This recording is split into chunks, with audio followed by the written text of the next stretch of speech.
From Lagos, Nigeria, this is News Central. I'm Felicity Ezewike. Top stories tonight. President Bola Tinubu joins other world leaders to mourn Pope Francis, who died on Easter Monday at 88. Imminent Nigerians decry rising insecurity across the country with audacious call for self-defense. China warns it will hit back at countries who make deals with U.S. that hurt Beijing's interest as tariff war intensifies. And in business, report shows more than 448,000 Nigerian immigrants, may be directly impacted in U.S. government immigration policies. And in sports, Nigeria's women's 8th grade handball teams maintain winning streak at the ongoing zonal IHF tournament. Tonight begins now.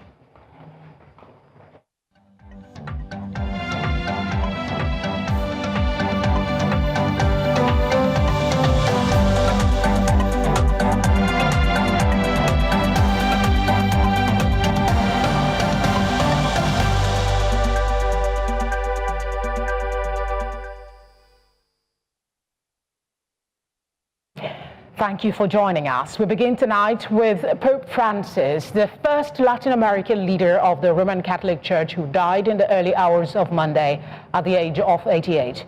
Vatican doctor Andrea Arcangeli said in a death certificate that Francis died of a cerebral stroke and irreversible heart failure. The certificate released on Monday for the late pontiff says he had fallen into a coma before his death earlier in the day. The Pope charmed the world with his humble style and concern for the poor. As the period of the Pope's mourning comes into full force, the countdown to the election of a successor is also underway. Let's take a look at what the process is like for choosing a new pontiff. He becomes vacant due to the Pope's death or resignation. The leadership of the Catholic Church passes to the College of Cardinals. They begin by holding general congregations where they discuss key issues and prepare for the upcoming papal election, known as the conclave. Only cardinals under the age of 80, called cardinal electors, are eligible to vote. The process begins with the Mass for guidance in St. Peter's Basilica, invoking the Holy Spirit for assistance in making the right choice.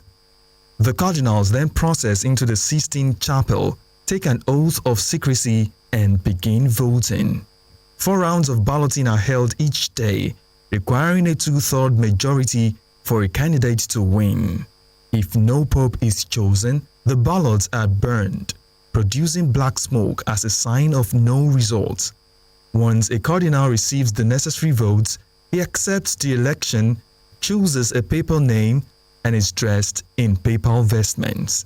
The final ballots are burned with chemicals to create white smoke, signaling the election of a new pope. Finally, the senior cardinal deacon steps out onto the balcony of St. Peter's Basilica and announces to the world, "Habemus Papam," meaning we have a pope.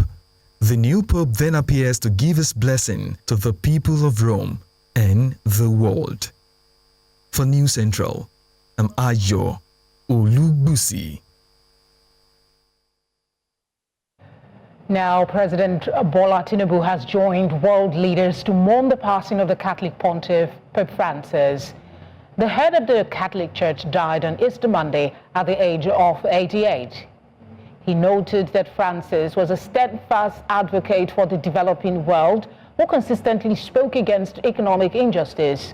Pope Francis became the head of the Catholic Church in 2013 at the age of 76. Now, as the world mourns the passing of the Pope, we take a look at some of the landmark policies he initiated during his papacy. There are 5 reforms that Pope Francis will be remembered for. One is a decentralized church. He pushed for a shift away from the Vatican to a system in which bishops and lay people have greater voice. His evangelism restructured the Catholic Church, allowing non-clerics to lead key Vatican departments for the first time. Another he will be remembered for is mercy and inclusion. He emphasized the break with rigid tradition to engender compassion, particularly towards homosexuals. His famous remark, "Who am I to judge?" sent a signal that many in Africa thought was a departure from biblical teaching. Environmental protection. In 2015, Pope Francis declared environmental protection a moral duty, calling climate change an urgent crisis. He told Catholics to rethink their relationship with creation, influencing global climate discussions and earning the nickname the Green Pope. Let's cross over now live to London, where News Centre's international correspondent Afia is standing by for more on the passing of the Pope. To join in the conversation are Reverend Father Joseph Blay, who joins from Ghana, Reverend Father Patrick Alumuku, Director of Social Communications, Catholic Archdiocese of Abuja, and Reverend Father Anthony Godonu, Director of Social Communications, Catholic Archdiocese of Lagos. Good to have you all on the news tonight. I will start with you, Afia, for some update since the news broke. There's been, we've heard the reason he passed on. Has there been further communications from the Vatican? Some communication from, the Pope himself. His final statement has been released, and that basically sets out for us how he would like to be buried. The statement opens, as I sense the approaching twilight of my earthly life, and with firm hope in eternal life, I wish to set out my final wishes solely regarding the place of my burial. So he has said that he wants to be buried in the Papal Basilica of St. Mary Major. Now, this is somewhere that he went before each journey and after each journey. He went to this basilica to pray to the Immaculate Mother. So he's asked to be buried there. He asked that his tomb be prepared in the burial niche in the side aisle between the Pauline Chapel and the Sforza Chapel of the Basilica. He also said the cost of preparing the burial will be covered by a sum provided by a benefactor, which he had arranged to be transferred to the Papal Basilica of St. Mary Major. And he ended this statement by saying, "The suffering that has marked the final part of my life, I offer to the Lord for peace in the world and for fraternity amongst the people." So that was released in the past couple of hours, stating, the Pope stating in his own words where he would like to be buried. He did have a very busy Easter period. He once said in an interview that he hoped to live past this Easter. And, after 38 days in Rome's Gemelli Hospital with that double pneumonia, he was advised by doctors to slow down, but in true Pope style, he did not. On Thursday, he spent 30 minutes at a prison in Rome. On Holy Saturday, he visited St. Peter's Basilica in the evening. And yesterday, we saw him delighting crowds, where he greeted the crowd's brothers and sisters, Happy Easter. He was without the breathing apparatus that we had seen him with in the past couple of weeks. And then he did have a couple of private meetings afterwards, one with Vice President J.D. Vance of the United States and one with officials from Croatia also. And so a very busy period that the Pope went through before his death this Easter Monday morning, but very poetic, I think, that he did manage to see this last Easter and spent it amongst people, amongst the faithful, because he was the people's Pope. Indeed, he was. Thank you very much, Afia, for that update. Let's bring in Reverend Anthony now. My colleague just talked about the simple burial that the Pope has asked for. He says he just wants his name on the tomb. That's as simple as that. He is going to be the first Pope to be buried outside the Vatican. Is there some significance here, considering that the Catholic Church is known for its traditional ways? Definitely, the personality of Pope Francis was in many ways drifted away from the norms as we all know it to be, knew it to be. And then, of course, stating categorically in his will to be buried in St. Mary's Major, one of the chapels, St. Paul's Chapel, means that he's definitely also, even in his death, drifting away from the norms. And of course, the Pope's will has to be respected, and the Vatican has confirmed that that will surely will be carried out accordingly. So it is something that in his lifetime, he was a very different personality while still upholding the truths of our faith and morals. But even in his death, the simplicity of his life still shows very glaringly. All right, let's bring in Reverend Father Blay. What has been the response to the demise of the Pope in Ghana, and what are some of the things he will be remembered for by the people in that country?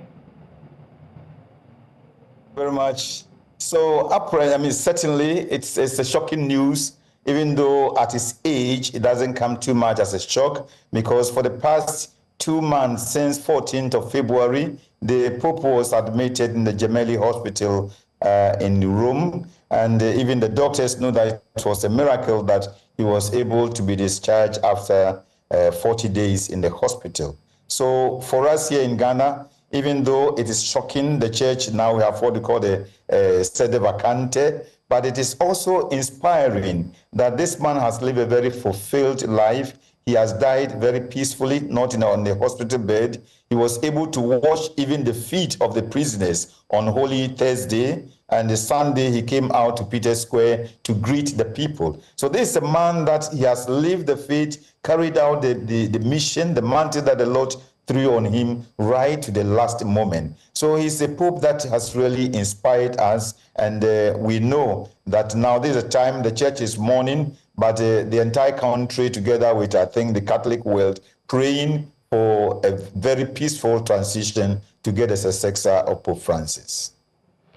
All right, Reverend Father Patrick, talk to us about this repetition of how resilient and committed Pope Francis was up to the very last minute. I mean, there was no expectation that he will pass the very next day after giving his Easter blessings. What kind of impact is that leadership leaving for the Catholic Church? You have mentioned some of his environment, opening the Vatican up even to lay people, but I think his last few days' action is a kind of commitment to the Lord. Commitment to the Lord, commitment to the mission that is given to him to the very last moment. It's the kind of a soldier who is called or maybe died on his feet. It's a soldier who did not run away for any other reason, but kept on to the very last moment. And I think that is a very, very big inspiration, a very, very big legacy that he has left to all Christians in the whole world. All right, thank you very much, Reverend Father Blay. We understand you have a prior commitment, so we appreciate the time you could give to us. Thank you very much. All right, my question was originally to Reverend Father Patrick. I don't know if you could still take that on. The Pope worked till the very end. I mean, nobody expected his demise. That kind of commitment, what kind of example is that leaving for leadership in the Catholic Church?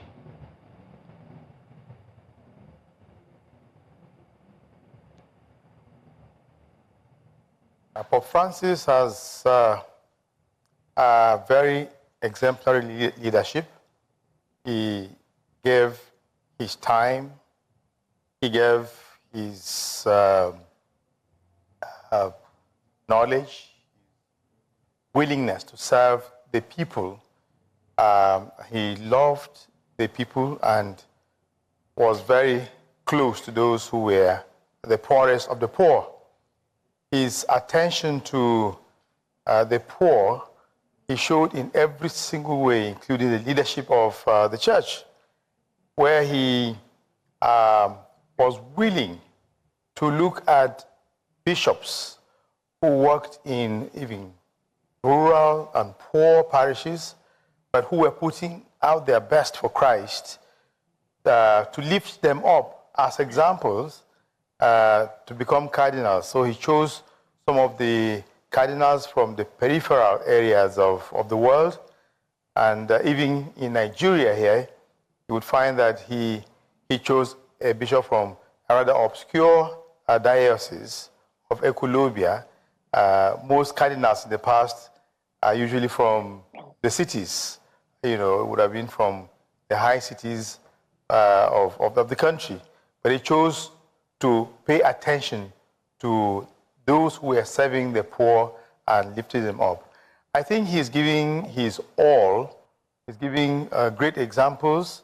He wanted a better relationship between Christians and Muslims. Went to visit Christians in Muslim countries and encouraged such communities to live happily and joyfully together in harmony and in peace and in reconciliation.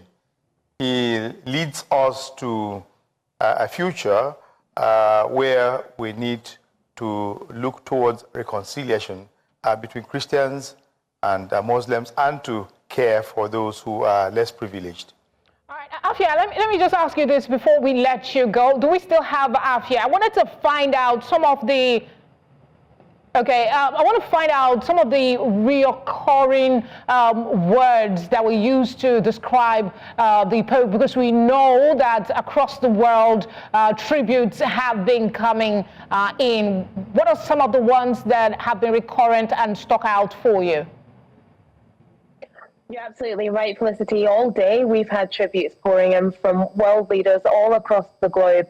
And I think what really stands out in all the tributes that I've read, and you know, this is from King Charles III and Queen Camilla, from the King of Spain, from President Emmanuel Macron, from the Indian Prime Minister Narendra Modi, all of them really noted how he was a devoted champion, how he was a loving father, how he lived out his vocation in his word. He was a man of humility. He had an unwavering commitment to the vulnerable, to social justice, to interfaith dialogue, to those who would normally be called into the Catholic Church, and to environmentalism. He was a champion of the poor, of the marginalized, a voice for justice and a voice for peace. Those are the themes that really seem to come through in all the tributes that I've read, and I've read so many of them today. But it really was about his commitment to social justice, his commitment to inclusion, to change, and to the church, to environmentalism, to all the issues that he really, really believed in, and that he really was the people's Pope. Those were really the words that come through in all the tributes that I've seen today from all the corners of the globe. Thank you very much. You've had a long day, so we thank you for staying up to speak with us. All right, Reverend Father Anthony, talk to us. How can the church in Africa continue to prioritize care for the poor and the vulnerable, as we know the Pope emphasized in his time? All right. Well, definitely the Pope was an apostle of love and mercy, and then very close to the poor. And for that reason, definitely the African continent falls within the region of the poor. We have a lot of poverty, bedazzling our people and all that. And the Catholic Church has always been in the forefront in order to attend to the needs of the poor as much as we can, according to the resources that we have. So we definitely have an example in Pope Francis, who was very close, who always took the option for the poor every time he had it. And then nothing less can be said about the church in Africa in giving comfort and succor to the poor, as has been practicalized by Pope Francis during his reign as a Pope in the Catholic Church. Father Patrick, what are your thoughts on his approach to reform and inclusivity within the church? Is that something that's replicated? And just to add to that, should more be done to address issues like priestly celibacy and women's role in the church? This is something that he also spoke about.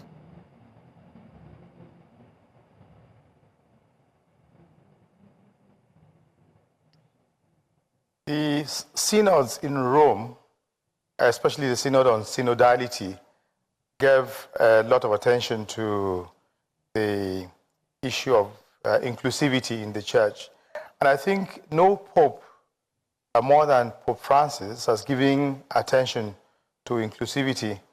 If you look at the appointments he has made within the Vatican, he brought in some of the people whom nobody thought about in the past in the church, to make, for example, the head of dicasteries from the lay people.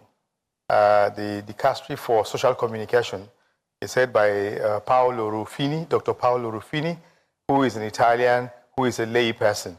It was a post for an archbishop in the Vatican. He also appointed a reverend sister, a number of reverend sisters to a number of positions in the Vatican. I think that's his own sense of inclusivity. And I think that he is leaving us with a legacy to be able to see what we can do to involve men and the lay people much more in the church. Reverend Anthony, he was the first pope to come from Latin America, I believe, in over 1,000 years, 1,300 years. What are the chances? We know there are a clear-cut selection process for the next pope, but what are the chances that the world is perhaps ready for a black pope? Well, that makes me laugh a little, but then you can never say never. Before Pope Francis becoming the Pope from Latin America, nobody ever thought of him, a cardinal from Latin America becoming a Pope. And of course, Pope Francis wasn't even in the permutation during the conclave that brought him on board as Pope. So we can never say that it is impossible to have a Pope from Africa or from even other parts of the world rather than Europe, that has been the traditional place of where you have many popes for 1,000 years. So I still believe strongly with the appointments of many cardinals from the periphery, as Father Patrick has said, we should keep our fingers crossed and see what's happened in the conclave and see how it plays out. You can never tell. But above all, let us not forget that it is God himself that chooses. It is the Spirit of God that is at play when the conclave begins. Because, of course, you know how very rigorous the conclave can be for the cardinals themselves in terms of choosing and all that. So we keep our fingers crossed and see what the Lord wants to choose for us at this point in time. All right, just to wrap things up, Father Patrick, I'd like you to speak quickly to the Nigerian Catholic community on the demise of the Pope, and what strong message would you have for them at this in this period of mourning?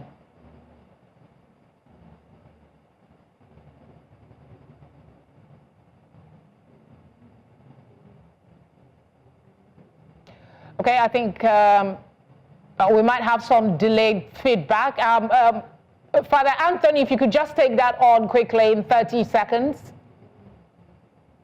Well, definitely the Catholics in Nigerian Catholics, yes.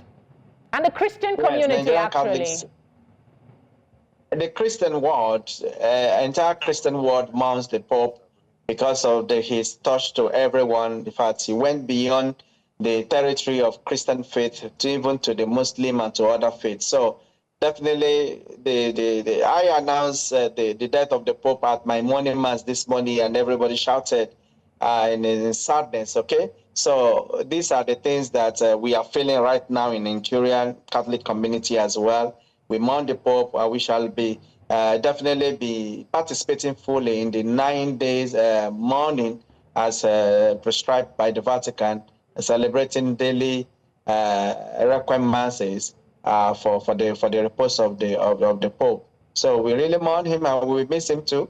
Even though he didn't come to Nigeria, he definitely came to Africa. He visited African countries. He had almost, and he mentioned Nigeria severally on the front of insecurities and all that we are having. So definitely, the Pope loved Nigeria as well, and we really miss his presence as the head of the Catholic Church. All right, thank you very much for sparing the time to speak with us. We appreciate it. Good night. Coming up, she died in her prime. That's the tale of a government official in Delta State. We'll tell you more when we come back. Stay with us.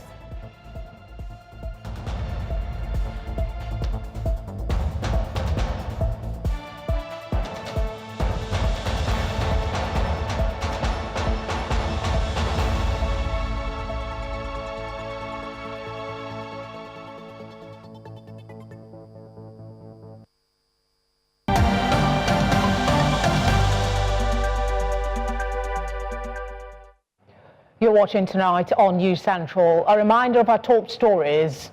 President Bola Tinubu joins other world leaders to mourn Pope Francis, who died on Easter Monday at 88. Eminent Nigerians decry rising insecurity across Nigeria with audacious call for self-defense.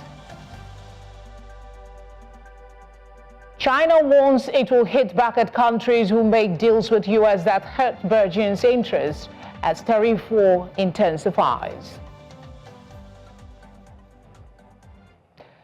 Staying on the Pope's demise, the world is mourning the loss of the first Pope from the Americas and a transformative figure in the Catholic Church. Known for his humility, compassion, and commitment to social justice, Pope Francis redefined the papacy for the modern era.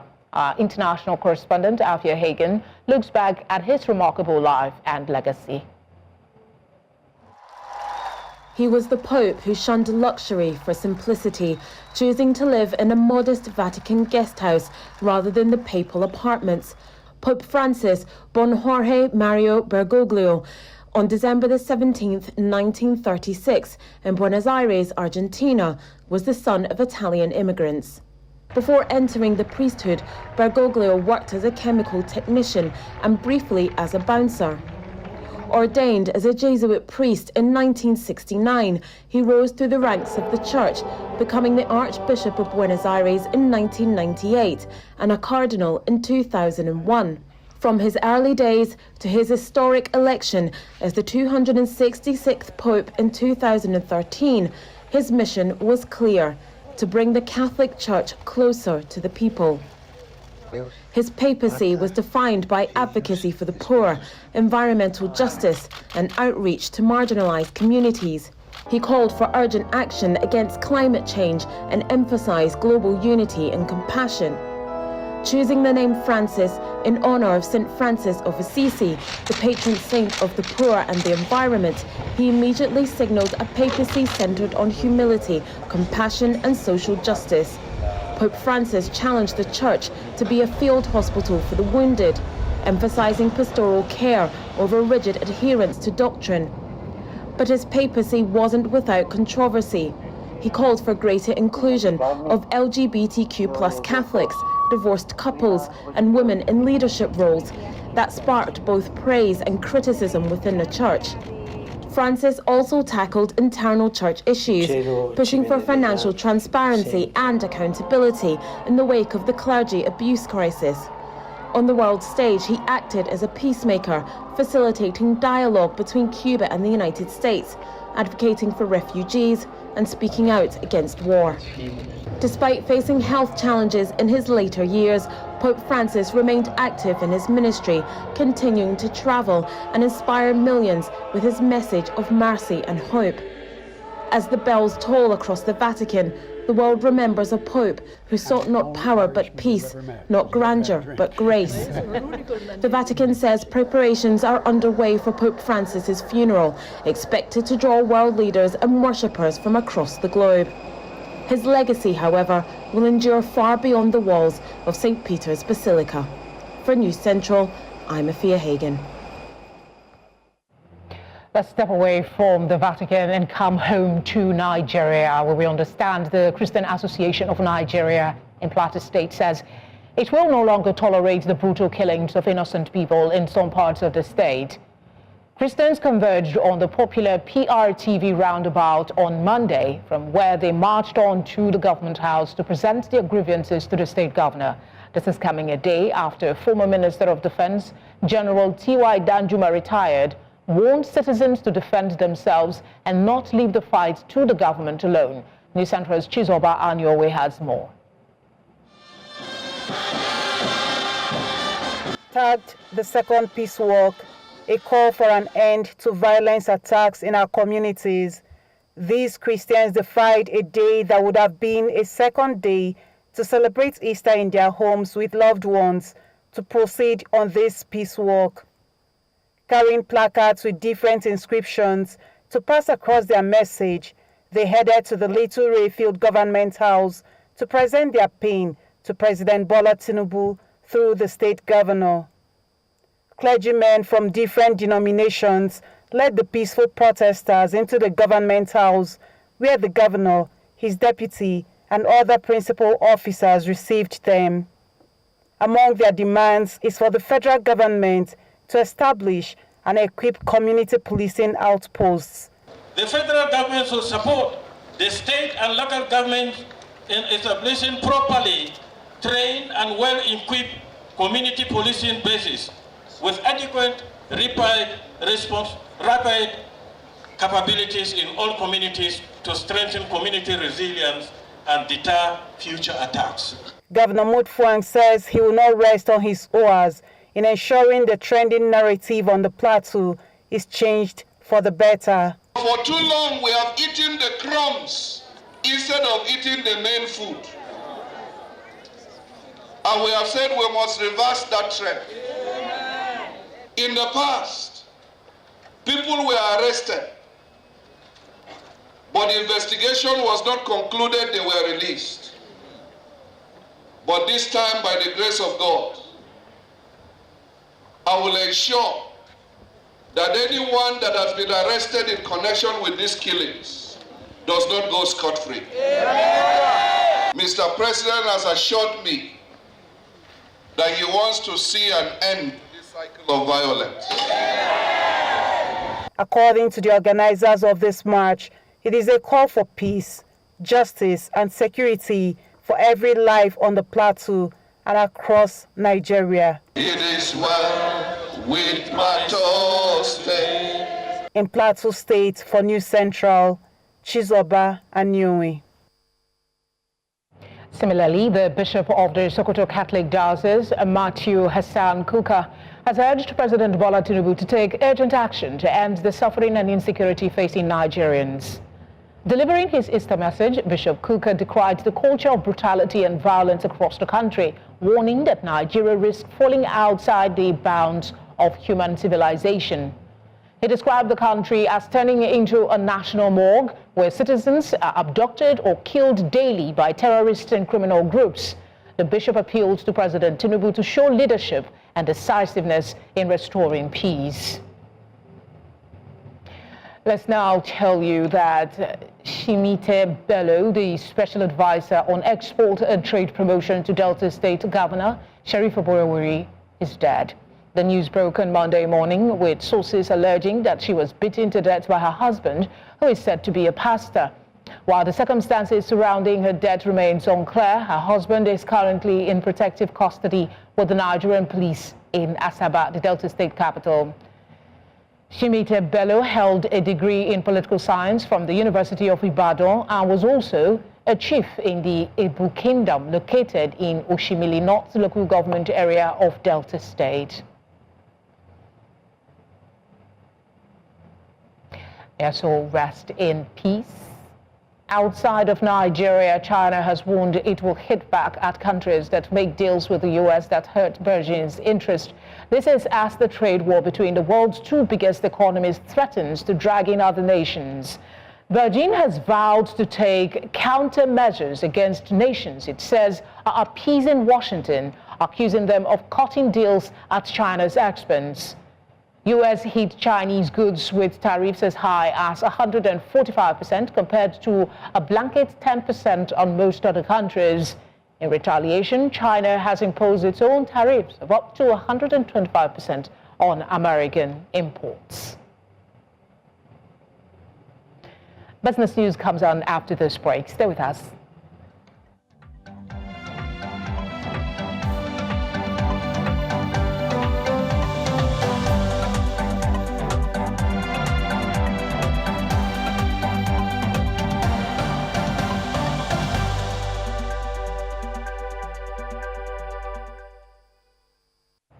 Chairman has tonight's business update. Hello, Chairman. Hi, Felicity. Good evening. Well, we have some news coming in from the Donald Trump administration. Apparently, over 400,000 Nigerians run the risk of being affected if the United States decides to move forward with stricter immigration policies. We'll be getting into that right after the break.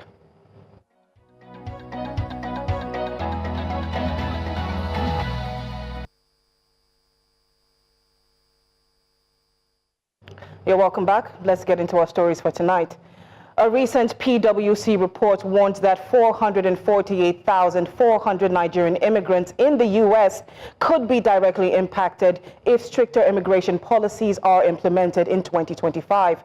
The report, titled Global Economic Policy Changes and Implications for Nigeria, highlights that Nigerians make up 16.3% of the African-born population in the U.S., the largest among African nationalities. As of 2022, there were 2.75 million African immigrants in the U.S., with Nigeria leading, followed by Ethiopia, Egypt, and Ghana. The report underscores potential socio-economic consequences for Nigeria should immigration conditions tighten under the new U.S. administration.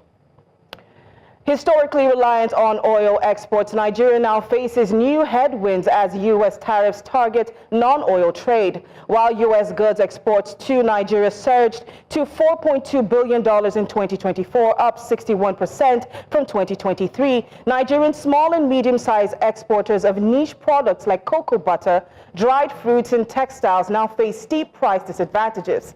Tariffs on fertilizers, that's a key 2 to 3% export, could drive U.S. buyers to cheaper alternatives. Though crude oil may not face direct levies, falling global oil prices due to trade uncertainty threatens Nigeria's revenues, FX reserves, and budget.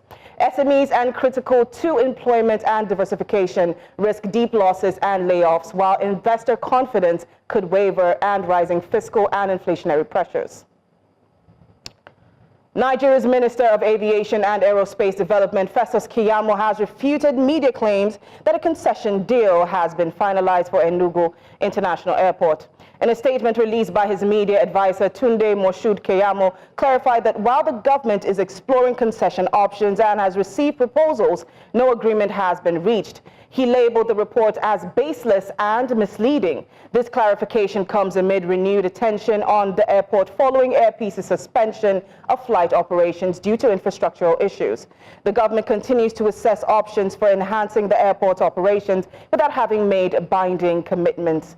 Well, that's all for business tonight. My name is Chamun Dabeng. We'll take a short break, and when we get back, we'll be moving on to sports.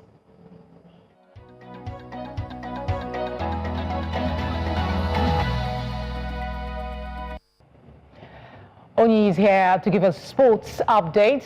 Oni, women's handball under 18. Yes, of course, the under 18 and under 20 team, they have just continued their winning streak, having won their first game and now the second game. So women are making us proud, Felicity. I'll tell you more shortly.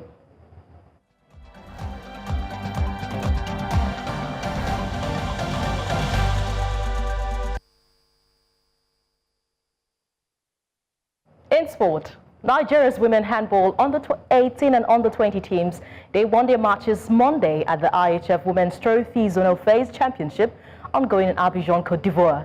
The under 18 women's team had to really dig deep to earn the 36-33 victory over Burkina Faso, overturning a 3-goal halftime deficit to eventually win the match. They will play Ghana in the last match of Group A on Tuesday at 1 p.m. Meanwhile, the under-20 women, they ran riot against Togo with a 52-8 demolition that left spectators in awe. The coach, Shitu Agbola's Tutot's team, they imposed themselves from the blast of the whistle, executing fast breaks with precision and applying high-pressure defense that left Togo with little room to breathe. They will play Benin Republic on Tuesday. Now, despite Team Nigeria's inability to secure a podium finish at the recently concluded World Junior Fencing Championships in Wuxi, China, the Nigerian Fencing Federation has described the event as a valuable learning experience for the team. The 6-man Nigerian squad were led by Nigeria's highest-ranked fencer, Nkosi Bru, and Nigerian-based Wisdom Okonlawo. Bru defeated Bulgaria's Nikola Gospodivov 15-12 before falling to Hungary's Sultan Stamberg 15-13 in the second round of the individual event. Okonlawo showed great promise in the team event, particularly during the first round loss against New Zealand.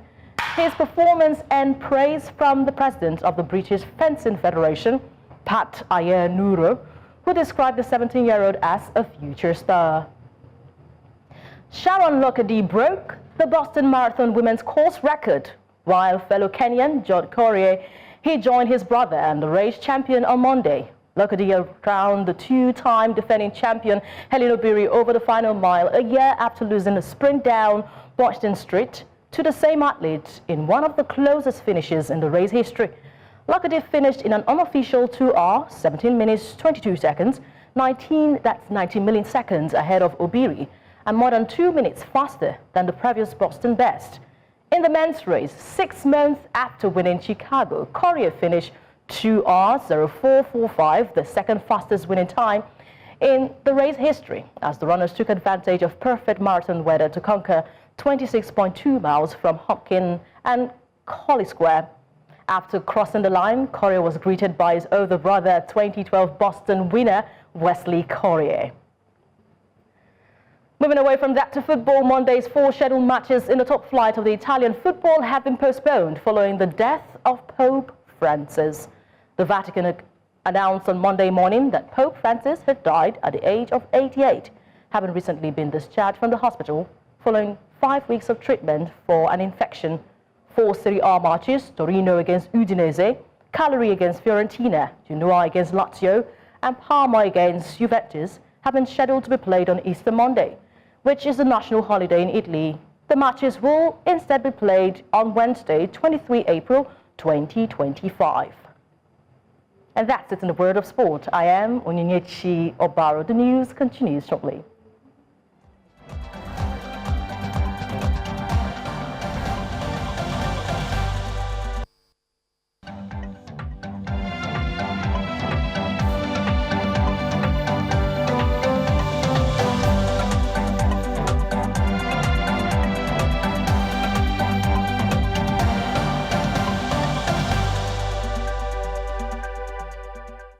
We have some entertainment news for you. Sam Dandy has it in detail. I know Tell Your Papa is one of the headlines. It is. It's interesting how a song that's been banned is causing some drama. Now, Serap, of course, has now sued the NBC about this song, and I'll give you all the details after this quick break.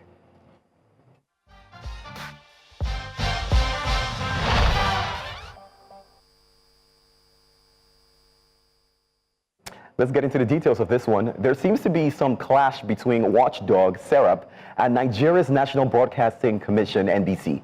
Now, since the ban of Idris Abdul Karim's fiery track called Tell Your Papa by the NBC, a song that takes aim at President Bola Tinubu's economic policies and resulting hardship, the Social Economic Rights and Accountability Project, Serap, has made a bold legal move to intervene. The NBC called the track objectionable, but Serap isn't having it. They've hauled the commission to court, arguing that the censorship tramples on Nigeria's rights to free expression and media access. Filed at the Federal High Court in Lagos, the lawsuit demands the ban be lifted and seeks a perpetual injunction against further clampdowns on political charge jams like this. Now, Serap says the NBC's move is legally baseless and a serious buzzkill for artistic freedom and, the democratic discourse. For now, fans will have to wait as no hearing date has been set. I don't know. I'm kind of surprised about this one. I would have assumed that NBC's, judgment about this will be final. But to see that, Serap is... I'm with Serap on this one. Freedom of expression should be allowed. But let the court decide. Let the court decide. Of course, once there are more details about the dates, definitely you'll be the first to know right here on the show. Hollywood is mourning. In fact, they joined the entire world mourning the passing of Pope Francis at 88, and several stars are paying tribute to his legacy of compassion and justice. We're going to look at a few of the people who have, of course, put out a statement. Whoopi Goldberg called him a beacon of love. Russell Crowe shared a letter the Pope once sent him praising Noah. Antonio Banderas, of course, incredible actor, remembered him as a gentle warrior for the forgotten. Even Mark Wahlberg said he was deeply moved by the Pope's humanity. Now, that's not all. Bono, who met with the Pope several times, called him the rock star of the Vatican. I kind of like how that sounds. Oprah Winfrey praised his spiritual force, while incredible actor Chris Pratt, iconic musician Lady Gaga, even Kim Kardashian honored his efforts to modernize the church's message. Their tributes reflect the rare way that Pope Francis touched both the faithful and the famous. I think this is, to show you entertainment is also a huge part of the ecosystem, the world in general. And it's beautiful to see that even the famous people, have a relationship with him and have been moved by his message. That's a life well lived, if I can say that. Oh, yes, a life well lived. The more people talk about him, all I can think about was the inauguration when he was announced as Pope. Wow. Nobody expected him to be one, and he's gone on to be one of the most loved Pope of our time. Well, those are the biggest stories in entertainment. I guess that's all for tonight.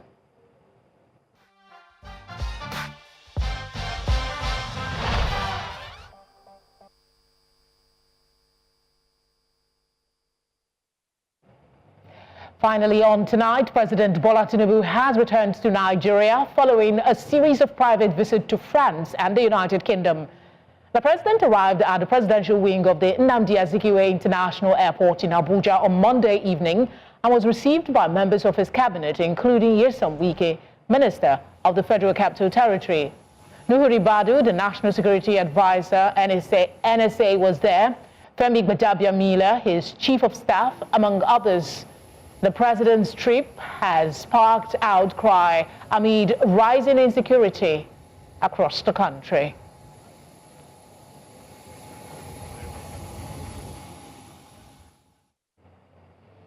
And that's all the news we have for you tonight. But before we go, here's a quick reminder of our top stories. President Bola Tinubu has joined other world leaders to mourn Pope Francis, who passed on Easter Monday at the age of 88. Eminent Nigerians decry rising insecurity across the country with audacious call for self-defense. We also brought you news that China has warned it will hit back at countries who make deals with the U.S. that hurt Virgin's interests as the tariff war between those countries intensifies. Do send us your eyewitness report. The number to share it is on your screen. You can also follow us on all social media platforms at News Central TV. You can watch News Central live on DSTV channel 422. We are on Go TV channel 23. Star Times, you can find us on channel 274. We're on Abo TV and on YouTube. Thank you very much for watching. Have a good night rest and a great week ahead.